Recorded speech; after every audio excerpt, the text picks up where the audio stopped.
మన దేశంలో ఒక కుక్కకి స్మారక స్తూపం కట్టారని మీకు తెలుసా?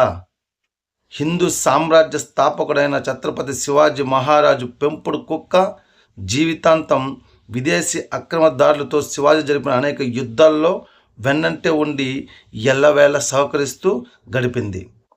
అటువంటి కుక్క తన శివాజీ చనిపోయి అగ్నిలో ఆహుతి అవుతుంటే అది చూసి తట్టుకోలేక అందులో దూకి తన తనువుని చాలించింది.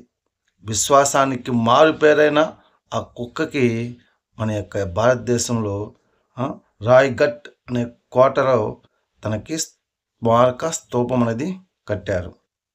కానీ ఈ భూమిపైన గాలి పీలుస్తూ ఉన్న చాలామంది దేశం కోసం ధర్మం కోసం మరణించిన మనుషులకే కాదు, ప్రాణించిన జంతువులకు కూడా ఇక్కడ ఎంత విలువ ఉందని ఆలోచించాలి.